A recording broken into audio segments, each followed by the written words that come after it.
Assalamualaikum teman-teman, Sampurasun. Balik lagi dengan saya Mang Arul di Satwa Sunda Channel. Nah, saya tertarik nih kepada pertanyaan teman-teman. Sebetulnya bukan tertarik sih, tapi lebih lebih capek menjawabnya, mengetiknya teman-teman. Karena bukan 1-2 orang yang menanyakan bahwa si ular ini berbisa apa tidak. Nah, ini adalah ular reticulatus piton ya.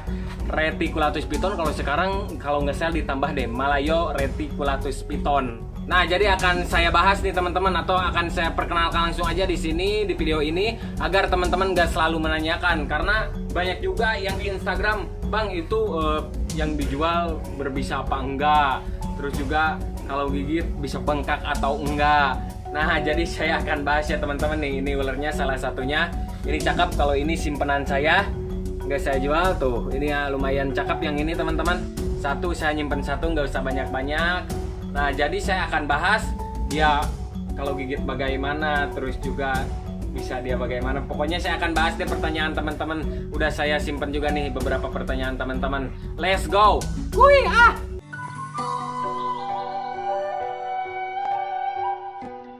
Nah, teman-teman, jadi kita sambil ngobrol santuy-santuy aja ya teman-teman. Tadi pun saya habis bersih-bersih kandang ini nih. Ini sama nih, ini yang besar. Cuman ini beda genetik ya teman-teman, sudah mop itu. Kalau ini normal tapi cakep tuh. Ini anakan yang kemarin yang kalian tanyakan di Instagram atau di komen-komentar itu.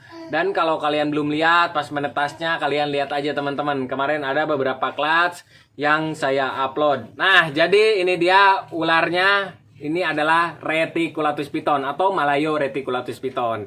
Nah, dia di daerah disebutnya dengan sanca manuk, sanca batik, sanca kembang, atau ular sawah mungkin ya teman-teman. Tuh, kalau di saya ini di sini banyak banget pro kontra sih. Ada yang bilang sanca manuk, sanca batik. Terus ketika saya memperlihatkan ular ini, nah, itu mas sanca manuk. Karena katanya cerah. Kalau sanca manuk dia cerah. Terus juga dia senang manjat katanya. Tapi sanca manuk dan sanca kembang dan sanca batik itu sebetulnya satu teman-teman. Dia adalah si reticulatus piton ini nih, Malayo reticulatus piton. Gak ada seperti ini misalkan sanca batik, Malayo reticulatus batik. Enggak teman-teman, itu hanya penyebutan daerah. Tapi memang di beberapa daerah seperti di saya ini ada beberapa orang-orang tua yang membedakan sanca manuk dan sanca batik itu. Menurut dia sanca manuk dan sanca batik itu dia berbeda spesies. Padahal itu satu spesies teman-teman. Hanya saja mungkin ya seperti grade gitu ya, seperti inilah. Kan ada yang bagus, ada yang biasa saja, terus juga ada yang gelap juga. Jadi satu kelahiran itu atau satu tetasan itu kan ular banyak. Kalau si piton ini bisa sampai 30, 40, 50 butir pun kalau indukannya besar itu bisa terjadi teman-teman, si piton ini beranaknya. Nah, jadi kalau si batik, kembang, sama manuk itu sebetulnya ini ularnya satu. Dan dia berbisa atau tidak? Tentunya keluarga piton tidak ada yang berbisa sama sekali teman-teman. Sama sekali. Misalkan kalian digigit terus itu gatal, ya itu sih wajar kalau gatal. Mungkin kalian akan berpikir itu kan kalau gigit bisa gatal bang.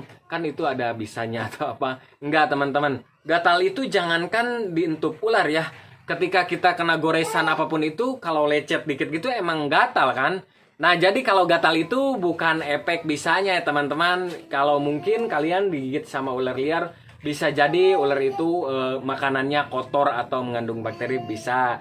Terus juga kalau ular peliharaan seperti ini, kalau gigit terus gatal hanya sedikit gatal itu sih, kalau kalian memberi makannya bersih, nggak akan apa-apa kecuali ular liar. Memang misalkan ada kasus digigit piton sampai bengkak, itu bukan karena bisa ya, saya tegaskan lagi, itu bukan karena bisa, mungkin karena makanan dia kotor di alamnya, atau juga bisa kan si gigi ular piton ini dia besar teman-teman, gigi aglipa.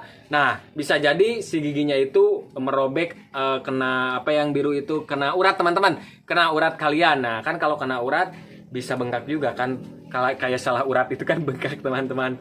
Nah, jadi si piton ini nggak berbisa. Dan saya tegaskan lagi, sanca manuk, kembang, dan sanca batik itu sama aja. Karena banyak banget yang komen, itu bang punya sanca enggak? Pas saya kirim foto ini ada. Katanya mau dijual enggak? Oke, mau. Oh, itu mah sanca kembang ya, bukan sanca manuk. Saya nyarinya sanca manuk. Why? Ini sanca manuk, sanca kembang, sanca batik sama aja reticulatus piton. Jadi kadang saya bingung juga untuk menjawabnya. Dan memang ada yang bersikukuh keras bahwa sanca manuk dan batik itu beda. Ya, saya udah biarin aja, itu kan hak dia. Tetapi sebetulnya ya, kalian cari deh sanca manuk, sanca batik, sanca kembang, pasti keluarnya nama latinnya Malayo Piton reticulatus. Terkecuali si sanca bodo teman-teman. Kalau sanca bodo itu adalah Piton molurus. Nah, itu salah satu piton yang dilindungi di Indonesia. Ada beberapa piton di Indonesia, teman-teman.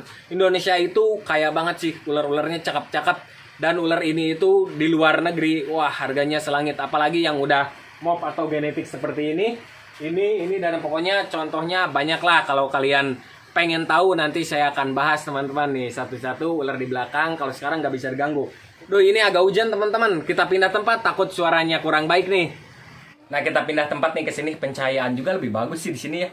Nah, jadi pokoknya tadi sampai mana? Sampai jenis-jenis piton yang dilindungi ya. Nah, di Indonesia ini ada beberapa piton yang nggak bisa dipelihara. Nanti next konten deh saya bahas kalau memang kalian pengen tahu jenis-jenis piton yang dilindungi. Ada beberapa piton yang dilindungi. Kalau ini enggak ya teman-teman, ini Malayo Piton reticulatus. Terserah kalian lah mau nyebutnya sanca kembang, manuk, atau sanca batik sekalipun, mungkin orai sawah sekalipun nggak apa-apa, terserah. Senang-senang kalian. Jadi kalau bahasa daerah itu sulit untuk diperdebatkan karena daerah itu pasti menyebut hewan itu berbeda-beda teman-teman. Seperti halnya kita di mamalia deh, di musang. Ada musang seperti musang pandan itu. Ada yang nyebut careuh, ada yang nyebut careuh bulan, terus ada yang nyebut careuh aja. Terus ada yang nyebut kerud. Nah, kalau kerud itu sebetulnya dia adalah musang yang gede itu binturong. Nah, itu disebut kerud, teman-teman. Nah, jadi kalau bahasa daerah sulit untuk diperdebatkan, terserah kalian daerahnya di mana, kalian menyebut apa. Yang penting ini nama ilmiahnya Malayo Piton reticulatus.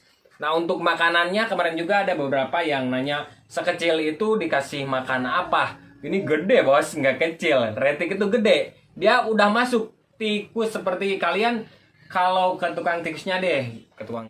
Nah, pokoknya untuk sebesar ini ukurannya gede. Dia masuk, teman-teman. Tikus putih ukuran jumper pun udah masuk. Mencit lah, kalian tanyakan aja di grup EP udah banyak. Atau kalau nggak ada tikus, kalian bisa kasih hamster mungkin kalau nggak sayang, tapi hamster sayang teman-teman. Dia lumayan agak mahal. Kalau tikus putih itu paling harganya ukuran jumper itu 4.000, 5.000-an. Bahkan ada yang lebih murah juga. Tuh, ini makanannya itu. Dan untuk makannya dia nggak setiap hari. Bahkan ada yang nanya, Bang itu makan sehari berapa kali? Boros enggak? Ngeri banget ular makannya sehari berapa kali. Ular itu dia makannya 1 kali, udah nanti lagi. Jadi bisa di seminggu 1 kali. Terus bahkan ada sih yang seminggu 2 kali, cuman itu menurut saya kecepatan. Yang cukup itu untuk ular seperti 10 hari sekali, bahkan sebulan sekali pun untuk ular oke teman-teman nih. Sebulan sekali kasih mencit 2 biji deh ukuran jumper, atau ini sih udah masuk ukuran medium pun mencit ya kalau mencit. Tikus putih itu ada 2 teman-teman, ada rat, ada mencit. Kalau mencit yang kecil, kalau rat yang besar. Kalau untuk baby-baby seperti ini cukup mencit jumper atau mencit medium lah, sedang lah medium 1. Kalau jumper kalian bisa kasih 2. 1 pun nggak apa-apa, nanti next kasih makan lagi. Kalau kandang sih mau pakai kandang seperti ini, gek, terus juga untuk sekecil ini bisa menggunakan box donat yang ukurannya sama sih sebesar ini. Cuman dia pendek teman-teman segini kalau box donat. Kalau ini kan tinggi, dan kalau menggunakan gig seperti ini dia enak dilihatnya. Nah, jadi mungkin segitu aja untuk mengenal ular ini ya teman-teman. Jika ada yang kurang kalian bisa tanyakan aja, komen-komen aja teman-teman. Assalamualaikum warahmatullahi wabarakatuh. Sampurasun.